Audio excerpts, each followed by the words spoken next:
Bonjour à tous, c'est Marie-Odile du blog du coaching. J'espère que vous allez bien.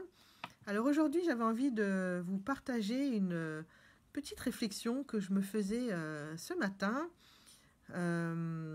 au sujet en fait des grandes étapes presque intérieures de la vie, en tout cas de la mienne.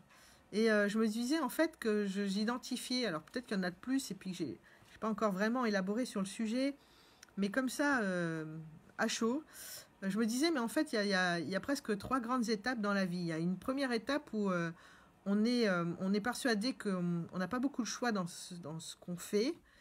Et, euh, et on est dans l'exécution d'une vie un peu en automate, où il y a relativement peu de liberté, peu d'épanouissement. Et puis on découvre petit à petit que il y a des possibilités de choix, des possibilités de décisions, d'orientations différentes. Et de fait, on commence à prendre des décisions sur comment on va faire différemment, quelles sont les choses que l'on va faire, arrêter de faire. Il y a quelque chose qui est autour du faire. On va faire des voyages, on va faire du sport, on va faire des loisirs. Il y a de l'introduction de la liberté dans le faire. Et c'est déjà une première source d'épanouissement, puisque dans ce faire, il y a, dans cet acte de faire, il y a souvent des, des, des sources pour grandir. Je prends par exemple l'exemple des voyages. Pour moi, voyager, c'est s'ouvrir aux autres, s'ouvrir à certaines cultures, à des pratiques, à des populations, à des rituels, à de la musique, à des spiritualités. Enfin, c'est vraiment une ouverture vers le monde. Donc en faisant un voyage, on peut soi-même changer, être impacté. Et puis, il me semble que il y a une étape, en tout cas moi j'ai l'impression d'être dans cette étape-là, où le faire ne me satisfait plus. Et je suis dans une étape où ce qui m'intéresse, c'est être. Et ce qui m'intéresse, c'est vraiment non plus ce que je fais de ma vie, mais qui je suis dans ma vie, qui je deviens, qui j'ai envie d'être, les qualités que j'ai envie de développer. Et donc, je suis dans des loisirs et dans des recherches qui ne sont plus de l'ordre du faire, mais de l'ordre de l'être. Et donc, effectivement, je continue à travailler sur moi, à faire des stages de Gestalt pour comprendre mon processus. Alors, en Gestalt, ça tombe bien, on est vraiment dans la compréhension du contact entre l'organisme, c'est-à-dire la personne, et l'environnement, donc le monde. Et ce qui m'intéresse là, c'est de comprendre autant mon organisation, c'est comment je fais pour contacter mon environnement, mais aussi qui je suis quand je contacte cet environnement. Quelle qualité je mets en œuvre, quelle qualité de moi je développe, qui je décide d'être. Et je trouve que en tout cas, pour moi, c'est une posture intéressante de poser les choses en me disant, je peux décider de ce que je fais, mais ce qui est encore peut-être plus intéressant, en tout cas pour moi, c'est je peux décider de qui je suis et je peux décider de qui je décide d'être, qui je veux être.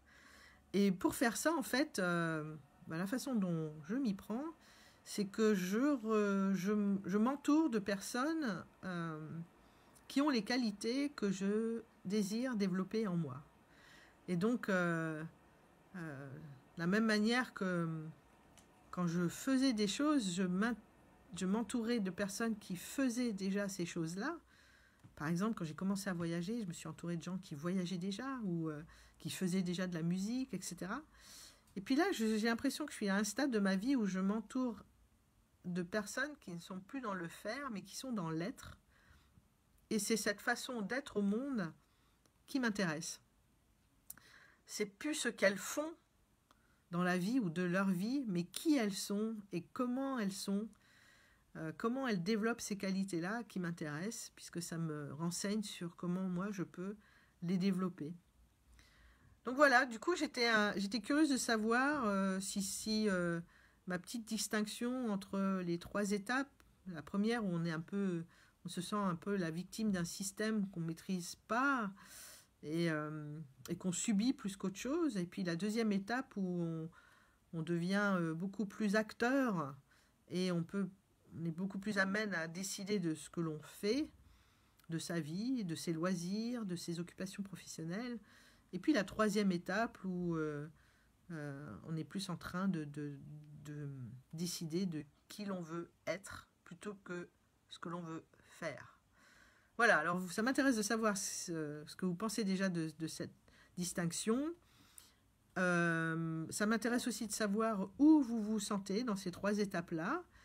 Et est-ce que ça change quelque chose dans les vœux que vous vous formulez pour vous-même et pour 2019 et puis pour l'année à venir, ou même les années à venir?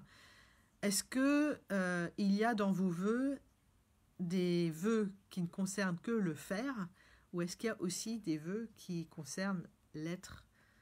Est-ce qu'il y a des vœux qui... je vous le souhaite déjà, d'avoir des vœux qui renseignent sur ce que vous voulez faire, et puis des vœux qui renseignent sur qui vous voulez être. Voilà, je voulais savoir si cette petite réflexion du jour alimentait vos nouveaux vœux pour 2019. Et voilà, et je vous souhaite donc de les alimenter avec des vœux qui sont à la fois dans le faire et aussi dans le être, qui définissent à la fois ce que vous voulez faire dans votre vie et qui définissent aussi qui vous voulez être. Je vous dis à bientôt pour une nouvelle capsule. Pour ceux qui ne connaissent pas la Gestalt, je mettrai le lien. J'ai fait une vidéo qui explique assez clairement, en tout cas j'ai l'impression, qu'est-ce que la Gestalt, qu'est-ce que la Gestalt thérapie, et je l'explique avec des mots simples. Et il me semble que c'est en tout cas une démarche qui nous aide, en tout cas moi qui m'aide à comprendre à la fois ce que je fais, comment je le fais et qui je suis quand je le fais. Et du coup, quand j'ai de la conscience sur ces trois éléments-là, ça me donne aussi des possibilités de changer et de faire autrement dans ces trois aspects de mon existence. Voilà, je vous mettrai le lien dans les commentaires et j'attends les vôtres pour répondre aux questions que je vous ai posées juste avant cette conclusion. Je vous embrasse et je vous dis à bientôt. Au revoir.